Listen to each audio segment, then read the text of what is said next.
Muy buenas tardes, ¿cómo están? ¿Qué tal? Pues aquí nuevamente reunidos para continuar con la lectura. Sí, es la lectura pues hemos estado teniendo esta lectura durante varios días y hemos comenzado a revisar esta mirada a cómo es que los niños pueden ir construyendo su lectoescritura. Estamos hablando de los niños de inicial. Estas son investigaciones que han sido pues recopiladas por Jetta Goodman y que nos ha ayudado, creo que en todo lo que hemos ido conversando, a tener esta claridad, este cambio de nueva mirada respecto a las condiciones que podemos generar para que nuestros niños puedan desarrollar el gusto por leer, por escribir de manera natural, desde lo cotidiano, desde situaciones que les interesan. Sobre todo eso hemos estado revisando en estos días, ¿no? Ayer hablábamos de interacciones, las interacciones entre los niños y cómo es que nosotros podemos ir acompañando en este proceso. Hoy leía justamente también acerca de escuchar para aprender. Cómo es que nosotros debemos de tener una actitud de escucha a las interacciones de los niños, cómo es que nosotros debemos tener una atención de escucha a lo que ellos nos responden, no tanto nosotros darle, sino escuchar el pensamiento del niño para poder comprender de mejor manera cómo es que ellos van procesando su justamente organización de ideas, conflictos que se le van presentando y cómo es que ellos dan solución. Cómo es que de manera lógica también ellos van razonando ante estos procesos. Así que hoy también continuamos con nuestra lectura. Hoy, mañana, yo creo que el viernes ya terminamos nuestro libro. Los niños construyen su lectoescritura y vamos a iniciar. Pues ahí tengo algunas propuestas. A mí me encantaría trabajar lo que es el lenguaje integral de Kenneth Goodman, comenzar a leer esta propuesta. En verdad es súper interesante, es una de las primeras lecturas a la cual pude acceder yo, que me hizo cambiar mi mirada respecto a la generación de condiciones para que los niños de inicial puedan leer y escribir desde lo natural, ¿no? No desde una mirada convencional de aprendizaje tradicional, sino respetar sus propios procesos, pero generar condiciones apropiadas para que ellos puedan ingresar a este mundo de la lectura y la escritura de la mejor manera, ¿sí? A ver, aquí un saludo para las maestras que ya se están conectando. Muchas gracias. Estamos ya 55 maestros conectados. Excelente. Muchísimas gracias por conectarse. A la maestra Guadalupe Giraldo. ¿Cómo está, maestra? Muy buenas tardes. La maestra Melba Peña. Muy buenas tardes, maestra Sandrita Godoy. Bienvenidas. La maestra Paola Huachaca. También la maestra, ¿quién está por aquí? Desde Talara, la maestra Melba Peña. ¿Cómo está, maestra Melba? Gracias por conectarse, muchas gracias por acompañarnos el día de hoy. Y nada, seguir avanzando con esta propuesta que creo que nos permite unirnos un ratito en algo que nos gusta, pero que a veces no tenemos el tiempo para leer, no tenemos el documento que nos gustaría leer tampoco. Así que creo que aquí nos vamos complementando, mientras que a mí en este momento tengo esta oportunidad de poder acceder a este libro que ha sido el único que encontré usado todavía, ¿no? Pero el libro es libro, nuevo o usado. La idea es poder tenerlo y leerlo y analizar lo que nos quiere transmitir, ¿no? Pero más aún, aquí el punto es poder compartirlo con ustedes también y poder tener esta mirada de espacios de seguir aprendiendo, espacios de seguir compartiendo, ¿sí? Ahí está la maestra María Luisa Parcana. ¿Cómo está, maestra María Luisa? Qué gusto, bienvenida, bienvenida. Bien, vamos entonces a continuar con la lectura. Recuerden que nos quedaban solamente dos capítulos nada más. El día de hoy vamos a leer el número 6, que habla de aplicando los principios de la psicogénesis a la alfabetización de los niños de clase baja.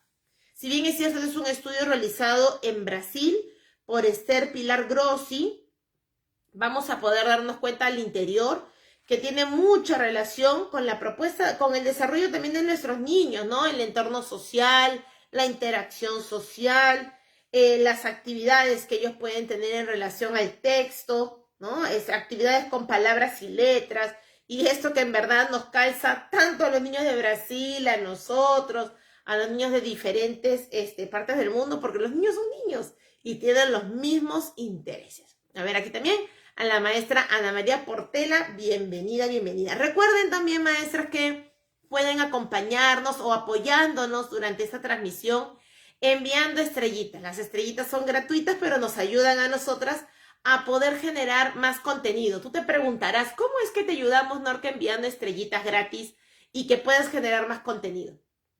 Lo que pasa es que cuando ustedes mandan estrellitas, quiere decir que están interesadas en la lectura que estamos haciendo. Google, como Google que todo lo sabe, lo que hace es abrir las posibilidades de que la página que nosotros tenemos de Norca Montero Asesora Pedagógica llegue a más personas. Así que de esta manera nos vamos ayudando también de manera conjunta.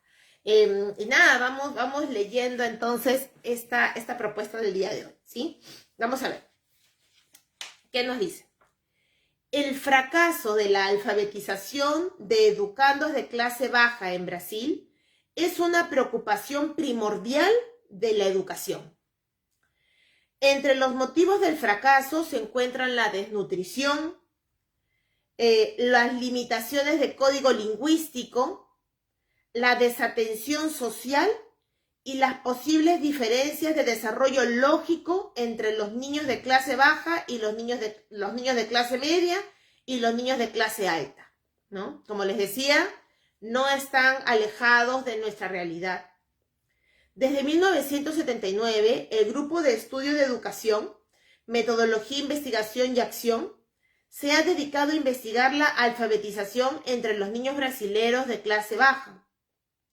En nuestro estudio, comenta Esther Pilar Grossi, sobre los niños pequeños de la ciudad de Porto Alegre, descubrimos que a los niños de clase baja generalmente se los percibe como incapaces de hacer frente adecuadamente a los requerimientos escolares. Mire esa percepción, que los niños que tienen problemas de nutrición, de clase baja, tal vez podemos decir que en una zona alejada, podemos decir en zona urbana, en zona rural y zona urbana también, ¿no? Que tienen índices de pobreza, los niños no tienen la capacidad de poder enfrentarse a diferentes situaciones. Y esto es súper falso, ¿no? Comparados con sus pares de clase media y alta, tienen conocimientos significativamente menores sobre la lectura y la escritura. La experiencia con hechos de lengua escrita en sus hogares es mucho más limitada, eso sí es cierto. Aún así, nuestro trabajo muestra que los niños son capaces de alfabetizarse. Es decir, que si bien es cierto, tal vez no tengan todas las condiciones que los niños de clase media o de clase alta, pero sí tienen las capacidades, eso es diferente. No puedes tal vez tener todas las condiciones, pero el niño como niño, todos tienen la capacidad de poder aprender. Así que, importantísimo. ¿Qué más nos dice? La obra de Ferreiro y Teberoski, en 1979, nos ha ayudado a comprender más profundamente ese problema. Ferreiro y Teberoski señalan que los niños comienzan el proceso de convertirse en alfabetos mucho antes de entrar en contacto con la escuela y con los maestros. Los que antes de la escolaridad no tienen experiencias con libros y materiales escritos en sus casas, suelen estar apenas empezando el proceso de su alfabetización cuando llegan a la edad escolar. Esos niños serán presilábicos, mientras que los que tienen más experiencias con las letras impresas tenderán a ser ya alfabéticos en su conocimiento acerca de la lengua escrita. Pero, nuevamente, no es que no tengan las capacidades, ¿sí? Tal vez unos estén empezando antes que otros, pero todos van a tener esas oportunidades. Los niños del proyecto GEMPA, que es el que le decía, Grupo de Estudio, Educación, Metodología, Investigación y Acción, de Porto Alegre, nos han permitido indagar más profundamente en la alfabetización precoz, anterior a la escuela, y en la necesidad de cambiar los procesos didácticos por lo común inadecuados para la enseñanza escolar en los niños de clase baja. Qué interesante, ¿no? Esa necesidad de cambiar los procesos didácticos para la enseñanza de la lectura y la escritura que mencionan aquí, que por lo general no son adecuados. El proyecto GEMPA, menciona, durante los últimos 7 años ha trabajado para extender y ahondar la comprensión de una escolaridad más adecuada para los alumnos de las áreas periféricas de Porto Alegre. La idea central del programa de alfabetización de GEMPA es dar a los niños de clase baja, desde el primer día de escuela, la oportunidad de entrar en relación con diversos materiales de lectura y escritura, semejantes a los que encuentran en los hogares de las clases medias y altas cuando los niños todavía no han ingresado a la escuela. El programa GEMPA refuerza los procesos de aprendizaje de los niños de clase baja y les ofrece un ambiente rico en experiencias de lectura y escritura, para que cada chico tenga la posibilidad de construir reflexivamente su sistema de escritura.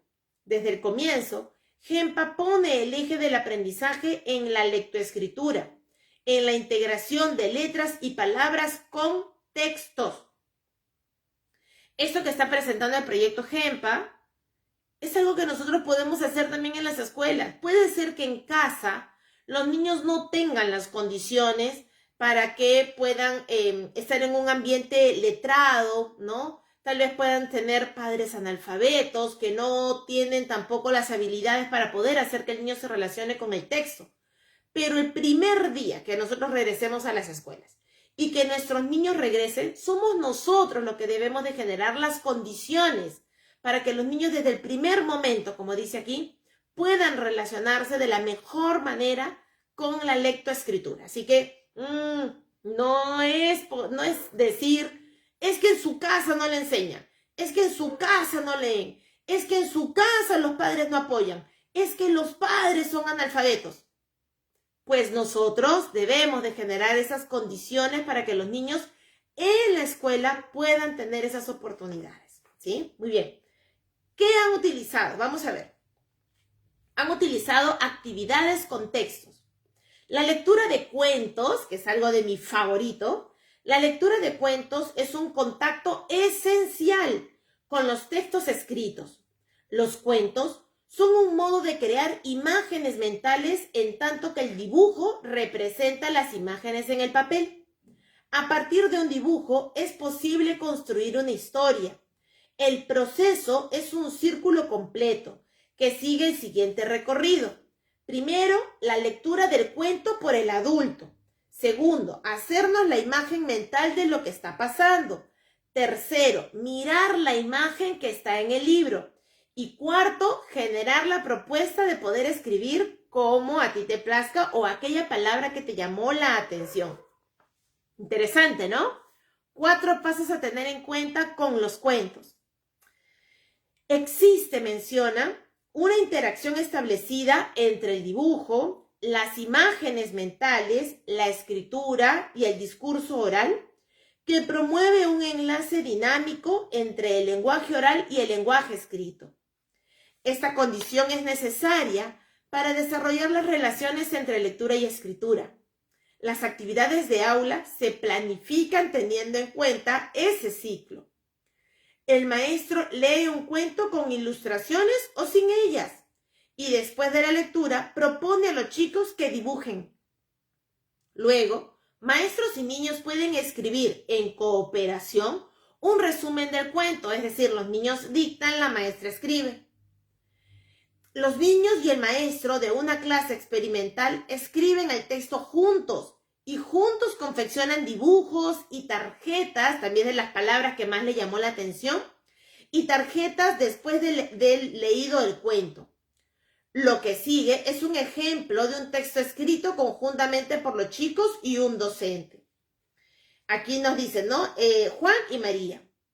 Este es un texto que han escrito tanto los niños como el maestro, ¿no? Los niños han dictado, Juan y María fueron al bosque a cortar leña para él y para el papá y la mamá. En la noche Juan y María se perdieron, empezaron a llorar y encontraron en una casa en medio del bosque. La casa estaba toda hecha de golosinas, chocolates y galletitas. ¿Te parece conocida esa historia? ¿No? Una bruja que vivía en la casa y un ruido y preguntó, ¿quién se está comiendo mi casita? Así continúa la historia. Es un texto corto.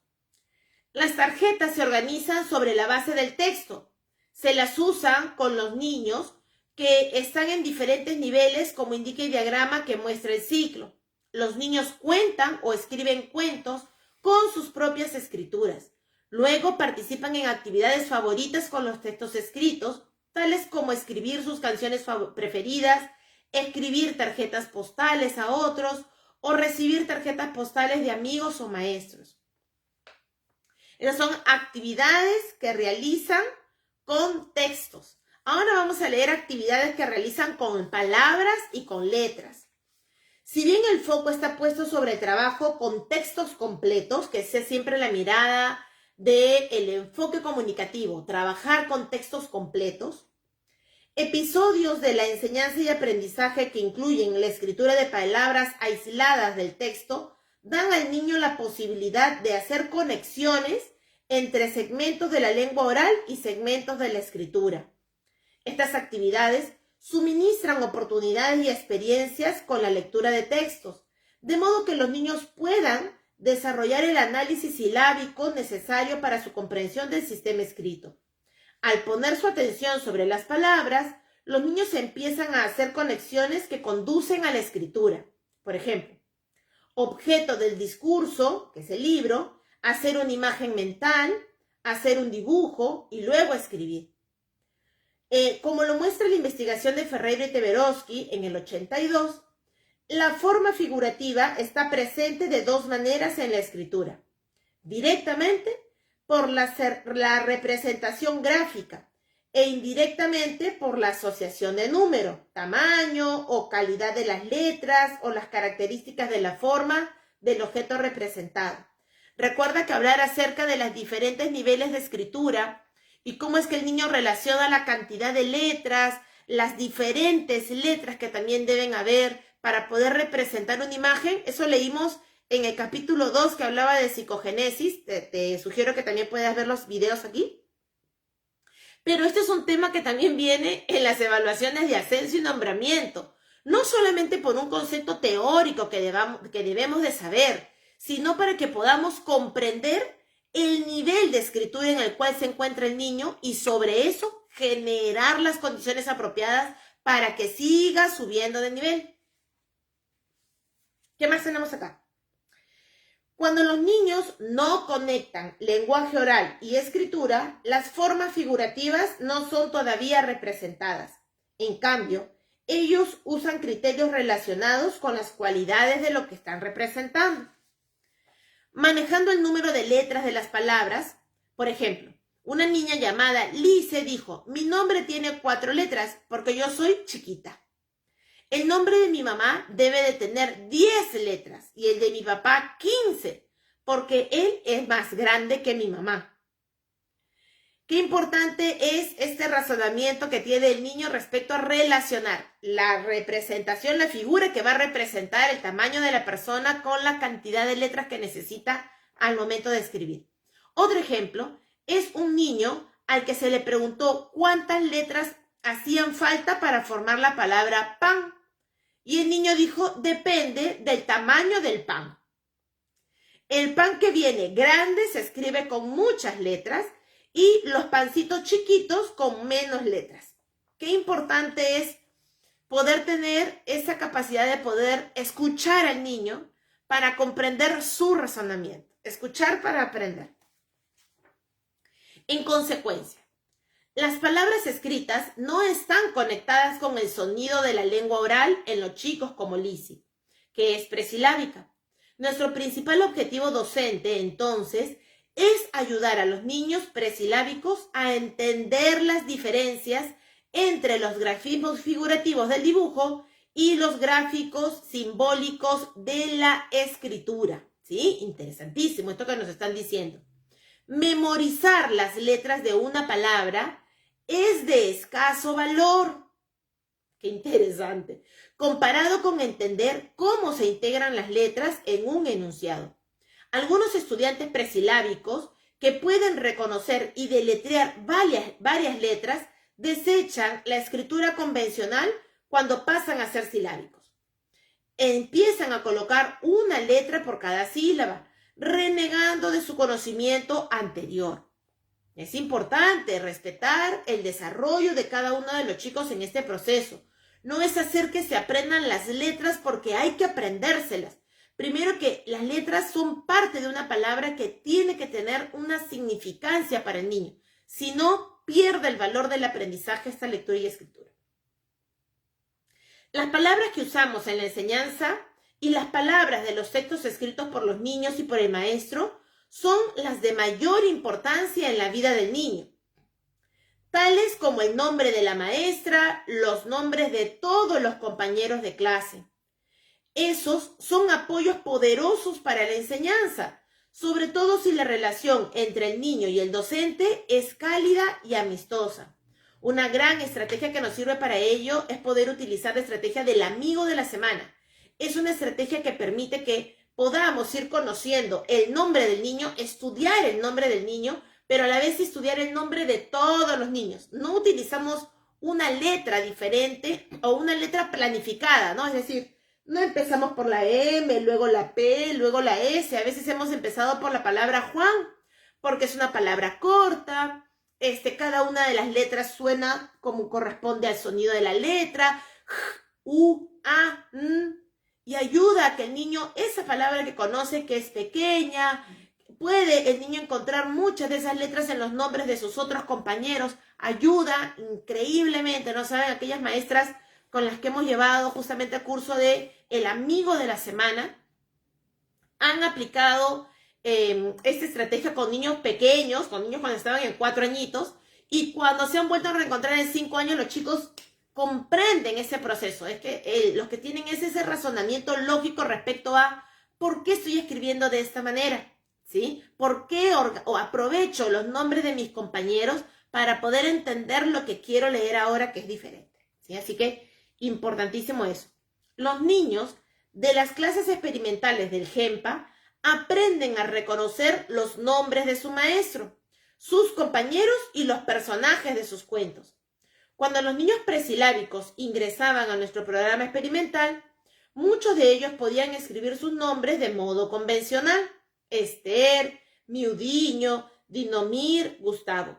Una vez que empezaron a conectar escritura y pronunciación, su forma de escribir sus nombres cambió. E por Esther, Muío, y I, U por Miudiño, DNI por Dinomor y GTU por Gustavo.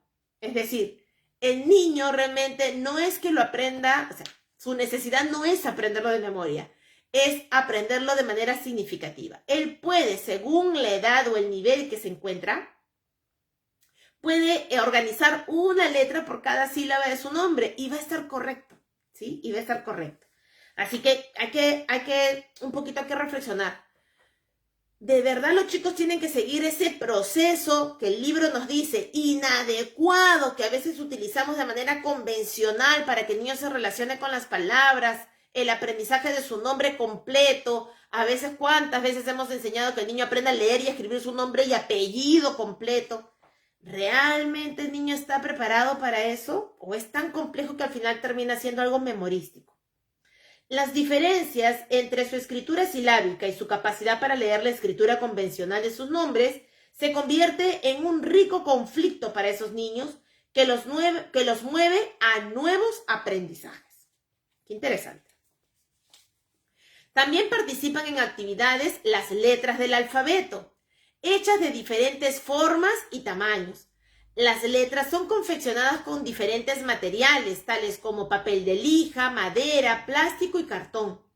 Manipulándolas, jugando con sus formas y escribiendo con ellas sus nombres, los niños se familiarizan con todo tipo de palabras y letras. Finalmente, se intentan actividades donde se hace una conexión entre los sonidos y las letras, de modo que ellos puedan considerarlas independientemente de las palabras o las frases. Se usan letras de imprenta y también cursivas, porque el pasaje de los niños de uno a otro tipo de letra facilita el proceso de aprendizaje. Por eso que cuestionábamos al comienzo cuando leíamos este libro, si es que los niños tienen que solamente aprender que existen letras mayúsculas para escribir su nombre. Y no es así. Las letras que rodean al niño son diferentes. Pueden encontrar letras mayúsculas, minúsculas, cursivas. Las etiquetas, los empaques, los carteles que están escritos con diferentes tipos de letras. Entonces, ¿cómo es que le decimos al niño que la única letra con la cual él puede escribir es la letra mayúscula y que tiene que estar imprenta? ¿No? Así que reflexionemos sobre esto. Justamente aquí el libro nos dice, esta investigación nos dice esto, ¿no? Nos dice así, en este ambiente rico del aula se juega con los materiales escritos todo lo que sea posible. Hay distintivos y tarjetas con los nombres propios que se usan para muchas actividades de clase. Todas las aulas y todos los alumnos tienen un tesoro de palabras significativas para su vida cotidiana. Esas palabras son seleccionadas por los chicos y usadas de muchas maneras. Se hacen diccionarios utilizando dibujos de objetos o palabras de cada letra del alfabeto. Se usan letras para rotular objetos del ambiente con propósitos funcionales. La palabra desde un propósito funcional. Y todos los niños participan de este proceso de elaborarlo. No es que la maestra prepara todo el material y luego lo lleva a la escuela. Este es un proceso de construcción con los mismos niños. Estos materiales y esas actividades son usados a lo largo de todo el día. Y los maestros acomodan las actividades a lo que los niños saben en determinado momento acerca de la representación escrita de la lengua. ¡Qué maravilla! En verdad que me está encantando este capítulo. Vamos a leer un par de paginitas más. Dice así. Evaluando el desarrollo de cada niño. Ojito, ojito, proceso de evaluación de cada niño. No hago una evaluación para todo, general, pensando o utilizo un criterio y a todos le doy la misma retroalimentación. El proceso de evaluación, si bien es cierto, podemos tener una mirada con un criterio para poder evaluar a todos. Ese recojo de información nos debe permitir hacer que atendamos de manera individual a los niños. Yo sé que tú tienes muchos niños, sí, lo sé, pero también sé que podemos organizarnos para en un día poder atender a 3, 4 niños. No necesitamos evaluar los 25, 30, 32 que nos ha tocado atender todos los días. Podemos evaluarlo de manera organizada. Trabajando con maestros y niños en esas situaciones, notamos algunas diferencias entre lo que nuestros niños estaban haciendo y los resultados de los estudios de Ferreiro y Teberovsky. Adaptamos algunas de sus tareas para el proyecto GEMPA y las usamos para ayudar a los maestros a organizar actividades de aula que tomarán en cuenta el desarrollo de cada niño. El uso de esas tareas tiene un objetivo diferente al de los estudios psicogenéticos. Los datos recogidos dan al maestro información acerca del conocimiento de la lectura y escritura que tiene cada niño. El maestro trata de conectar las palabras con experiencias significativas de la vida de cada niño. Esas palabras son identificadas en una conversación informal con cada niño para explorar cuáles son sus intereses durante el tiempo de juego o en el tiempo libre del hogar. Después de que la maestra identifica las palabras, pide al niño que las escriba. Él, por lo general, responde diciendo que no sabe escribir, pero que puede dibujar. Qué interesante, ¿no? Esa relación que tiene el niño de la imagen con la palabra. Tal vez no puedo escribirlo, pero sí puedo dibujar. La maestra. Escribe la palabra muñeca. La niña. No sé dibujar. Maestra. Todos saben escribir un poco. Escríbelo como crees que es mejor. Y la niña. Mejor hago un dibujo. ¿Sí? Y la maestra le dice. Está bien. Qué interesante. Si bien es cierto, nuestra mirada tal vez pueda ser, es que yo necesito una evidencia donde esté la niña escribiendo como puede, aunque sea una raya, una bolita. Pero la niña nos está diciendo de que la forma, el pensamiento de ella para poder representar lo que está diciendo, lo que está escuchando, es a través del dibujo. Todavía no usa las letras, pero sí ya está usando los dibujos. En una de las clases, un niño dijo a otro, dibujar es muy importante en el primer grado, porque para escribir empezamos a dibujar. Al cabo de un periodo, caracterizamos para nuestros resultados niveles diferentes de los de Ferreiro y Teberovsky. Vamos a seguir acá, esta es la última. 2 pasos del nivel presilábico. Te invito aquí un minutito, vamos, compárteme algunas estrellas. Recuerda que las estrellas son gratuitas. Ya me falta una paginita para terminar. Comparte estrellas y me ayuda muchísimo. Me ayuda muchísimo para poder seguir generando este contenido, ¿sí? Vamos a ver. 2 pasos del nivel presilábico. Para los niños con los cuales trabajamos, creímos útil pensar en 2 tipos de organización mental en los niveles presilábicos. En el primer tipo, el niño entiende solo la lectura de dibujos o dibujos acompañados por letras. Los niños consideran que tanto los aspectos figurativos como la expresión gráfica son esenciales al sistema de escritura. Aquí tenemos les voy a compartir la imagen que tenemos acá. Mira, ve. Ahí la puedes ver.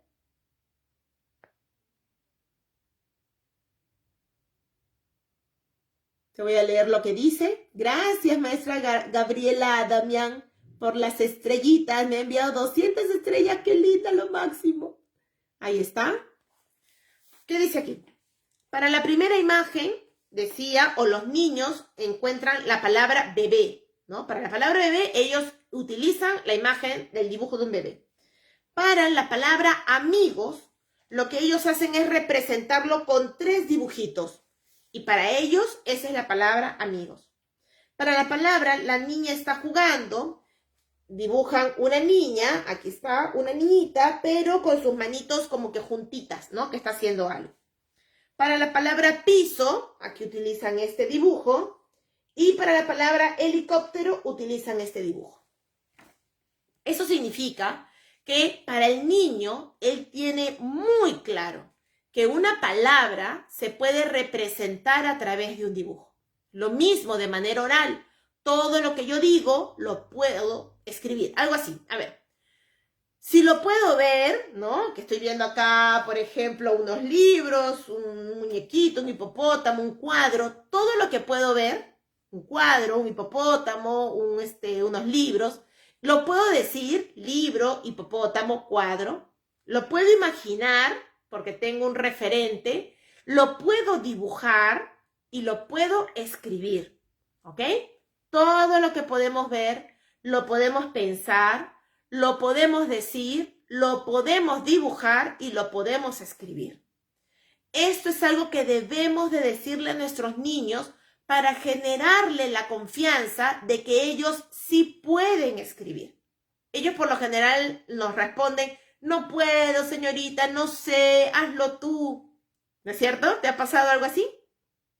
Entonces, hay que hacerlo de esa manera, ¿no? Yo recuerdo haberlo tenido en tarjetas, ¿no? Yo trabajaba con tarjetas y tenía pegado mis tarjetas en la pared del salón y ponía unos ojos, ¿no? Todo lo que podemos ver, ponía un niño pensando, ¿no? Con una nubecita, con una imagen, por ejemplo, de un perrito. Lo puedo pensar, ¿sí? Lo puedo decir, y había otra imagen con un globito con la palabra perro, ¿no?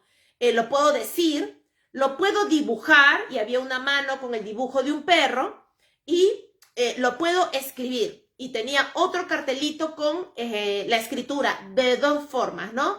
Escribir con algunas letras sueltas y abajo también escribía la palabra perro.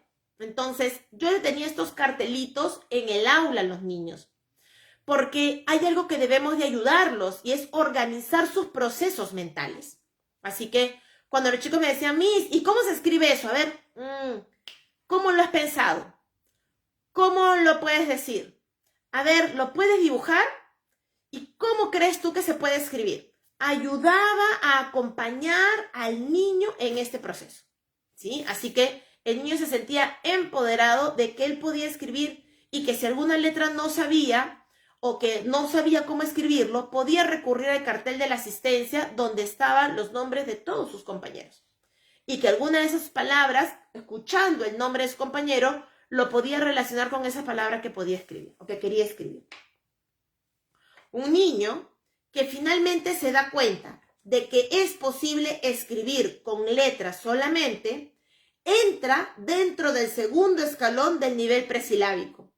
Ahora entiende que un signo gráfico por sí solo puede representar algo de un modo abstracto. Utilizamos las categorías, bueno, acá la colocan PS1 y PS2 para caracterizar al 12% de los niños de nuestras aulas que no distinguen entre escritura y dibujo cuando ingresan a la escuela. Esto es algo muy real.